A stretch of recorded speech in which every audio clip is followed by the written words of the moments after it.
ಯಾವುದೇ ಮಸಾಲೆ ರುಬ್ಬದೆ ತುಂಬಾ ಈಸಿಯಾಗಿ ಕಡಿಮೆ ಸಮಯದಲ್ಲಿ ನುಗ್ಗೆಕಾಯಿ ಸಾಂಬಾರು ಮಾಡ್ಕೊಳ್ಳೋಣ. ಹೊರಗಡೆ ನಾವು ಮದುವೆ ಫಂಕ್ಷನ್ಸ್ಗೆ ಅಥವಾ ಬೇರೆ ಎಲ್ಲಾದರೂ ಹೋದಾಗ ನುಗ್ಗೆಕಾಯಿ ಸಾಂಬಾರು ತಿಂದಿರ್ತೀರ. ಅಷ್ಟು ಟೇಸ್ಟಿಯಾದ ಸಾಂಬಾರು ಹೇಗೆ ಮಾಡ್ಕೊಳ್ಳೋದು ಅಂತ ನೋಡ್ಕೊಳ್ಳೋಣ.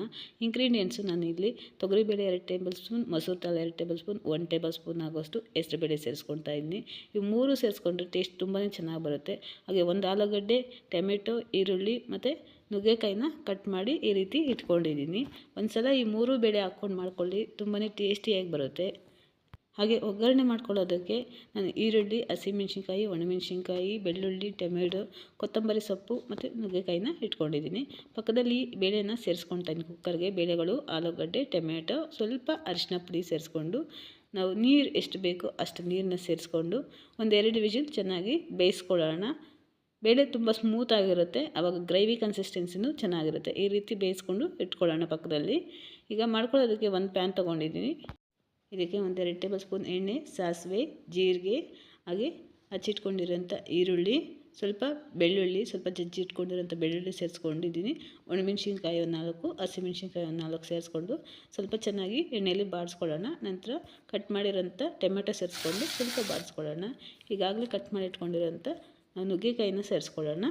1-2 ನಿಮಿಷ ಕೈ ಬಿಡದೆ ಬಾಡಿಸ್ಕೋಬೇಕು. ಎಣ್ಣೆಯಲ್ಲಿ ಬಾಡಿಸ್ಕೊಂಡ್ರೆ ಬೇಗ ಬಾಯ್ಲ್ ಆಗುತ್ತೆ ಅಂತ. ಜಾಸ್ತಿ ಬೇಯೋ ಅವಶ್ಯಕತೆ ಇಲ್ಲ.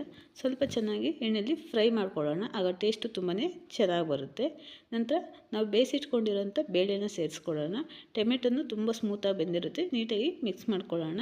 ಆಲೂಗಡ್ಡೆ ಬೇಕು ಅನ್ನೋರು ಆಗಲೇ ಬೇಯಿಸ್ಕೊಂಡಿದ್ದೀನಿ ನಾನು. ಇದಕ್ಕೆ ಸೇರಿಸ್ಕೊಂಡು ನೀಟಾಗಿ ಮಿಕ್ಸ್ ಮಾಡ್ಕೊಳ್ತಾ ಇದ್ದೀನಿ. ಮುದ್ದೆಗಾದರೂ ಸರಿ, ಅನ್ನಕ್ಕಾದರೂ ಸರಿ ಟೇಸ್ಟ್ ತುಂಬಾ ಚೆನ್ನಾಗಿ ಬರುತ್ತೆ.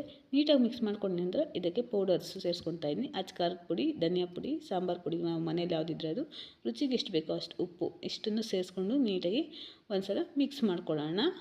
ನಂತರ ಇದಕ್ಕೆ ನಮಗೆ ಕನ್ಸಿಸ್ಟೆನ್ಸಿ ನೋಡಿಕೊಂಡು ನಮಗೆ ಎಷ್ಟು ಬೇಕೋ ಗ್ರೇವಿ ಆ ರೀತಿ ನೀರು ಸೇರಿಸ್ಕೊಳ್ಳೋಣ.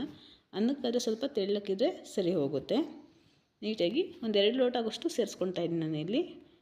ಕಂಟಿನ್ಯೂಸ್ ಆಗಿ 1-2 ನಿಮಿಷ ಮಿಕ್ಸ್ ಮಾಡ್ಕೊಳ್ಳೋಣ. ನಾವು ಹಾಕ್ಕೊಂಡಿರೋ ಪೌಡರ್ ಗಂಟಾಗಿಬಿಡುತ್ತೆ, ಅದಕ್ಕೆ ಚೆನ್ನಾಗಿ ಮಿಕ್ಸ್ ಮಾಡಿಕೊಡ್ಬೇಕು.